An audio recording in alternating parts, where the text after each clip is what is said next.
Let me tell you, I never imagined I'd be at the center of a neighborhood circus, but if you've ever wondered just how far some people will go to claim what isn't theirs, buckle up because this one's a doozy.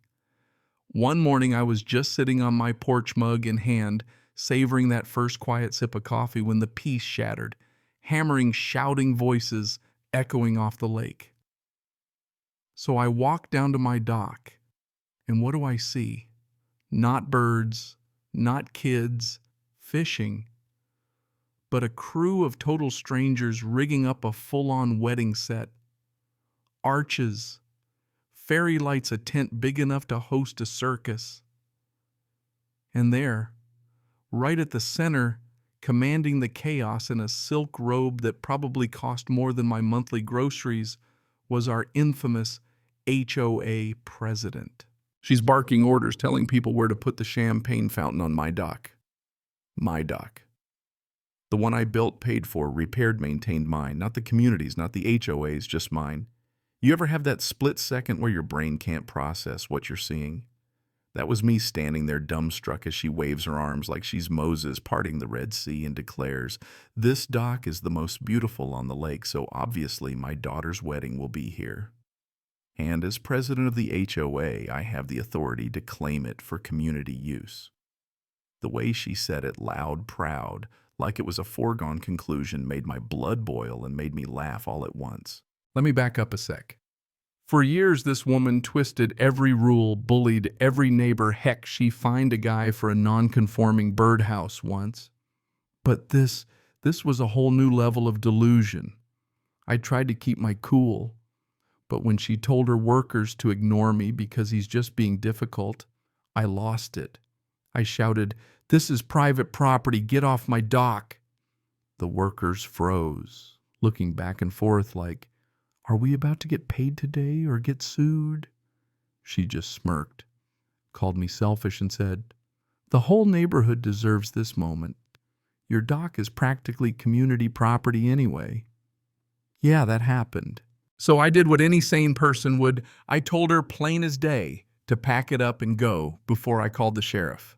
That's when she really flipped the switch. In front of everyone, she shouted that I was ruining her daughter's big day and that I'd regret making an enemy of her family.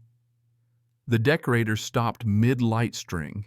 The caterer ducked behind his van, and a hush fell over the whole scene. I could almost see her calculating her next move, eyes narrow, jaw set, already plotting her counterattack. Sure enough, out came the phone first. She threatened the HOA board, then the county. Then, in a fit of pure theater, she shrieked she'd call 911 if I didn't let her finish the setup. The idea that the police would back her up for hijacking my dock, almost laughable. But the way her hands shook as she dialed, you knew she wasn't playing. Suddenly, my dock was ground zero for a showdown. Me versus the president, her crew caught in the crossfire, and neighbors starting to gather along the shore, phones out, popcorn practically in hand.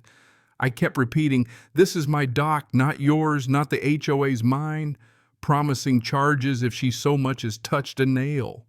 She snarled, threatened that I'd be shunned by the whole neighborhood. She wanted to make me the villain public enemy number one, all because I stood up for myself.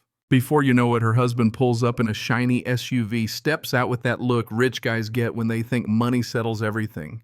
He joins the shouting calls. Me, heartless, says, "I'm destroying family happiness." More neighbors show up, some entertained, some annoyed, a few whispering that I should just let it go for community spirit. Even the bride, red-eyed, pleads with me. Why ruin my day? I dreamed of this wedding since I was a kid. For a second, I almost felt sorry for her until I remembered this was never about her, but about her mother's ego. Then the president, she doubled down. She ranted to the crowd about how I'd been a thorn in the HOA side for years, accused me of never respecting community values. Her husband chimed in, shouting that police were on their way, that I'd finally pay. The tension was so thick you could cut it with a butter knife. But I just stood there, arms folded, ready for whatever came next, because I knew the law, and honestly, I was tired of being pushed around. Right on cue, the police showed up, lights flashing, neighbors lining up along the shore like it was a parade. The president sprinted over waterworks in full effect, painting herself as the long-suffering hero, me as the villain.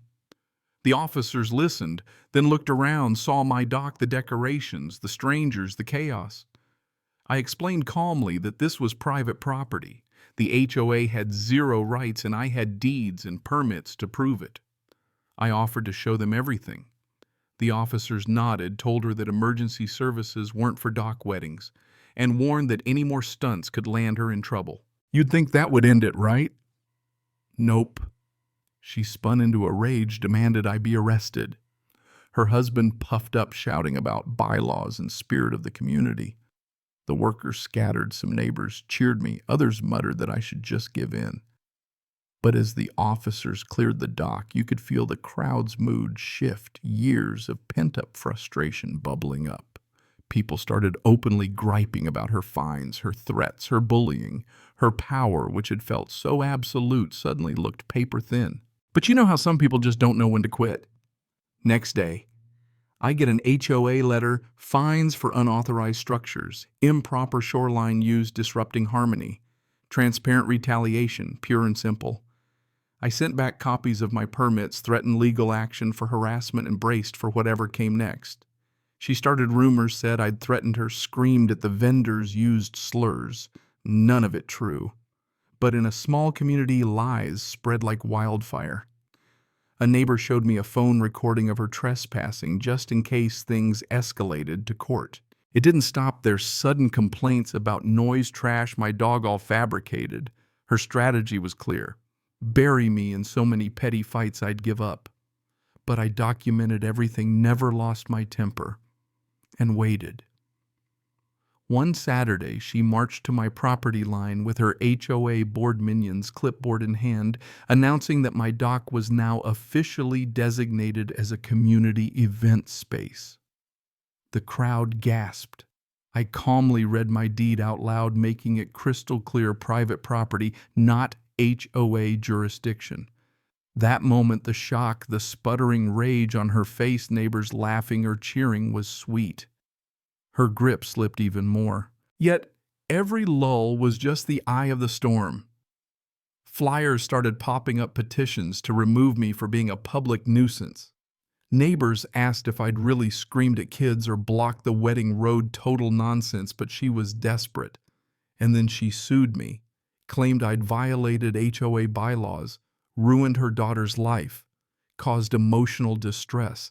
My lawyer laughed, called it flimsy, but warned me she'd probably drag it out, flood the process with lies, try to outlast me. The next HOA meeting, standing room only, she launched into a tirade, waving photos of my dock like crime scene evidence, accusing me of exploiting loopholes, stealing joy. I stood up, presented my deeds, permits, and played the neighbor's video, her ordering the setup while I told her to leave. The silence that followed. Deafening. Some people applauded, others gasped. Her mask slipped, rage, panic, you could see it. Her supporters shouted, board members started to break ranks. She screamed that it was all a conspiracy. The community's fear finally turned to anger at her, not me.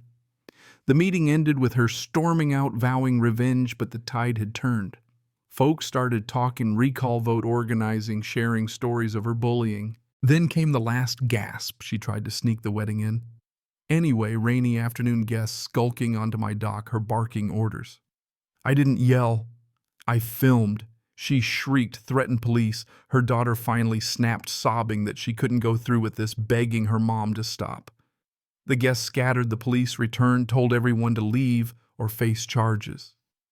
And just like that, the circus was over. Her own daughter left in tears, the dock a mess of wet decorations, the president humiliated beyond repair. In the aftermath, the neighborhood rallied not around her, but around me. Folks helped clean up, thanked me for standing up to her. They admitted they'd been fooled for years, but no more. A recall vote came, the meeting packed, story after story of her bullying aired out in public. The vote wasn't even close. She lost. Her reign done. She screamed, threatened, stormed out, but nobody followed. For the first time in years, the neighborhood felt free. Now I still get the occasional angry letter, but her threats are empty. The lake is peaceful, neighbors friendlier. The HOA refocused on making things better, not collecting fines. My dock, once just wooden nails, is now a symbol, a reminder that standing your ground matters. The war was ugly, the cost was high, but sometimes you've got to draw that line in the sand and hold it no matter who tries to cross it. And I guess what I want to know is, where do you draw your line? Have you ever stood up to a bully or watched your community turn on someone for saying enough is enough? Drop your thoughts below. Let's talk about justice, about boundaries, about what it really means to stand your ground, because sometimes that's all that keeps the peace.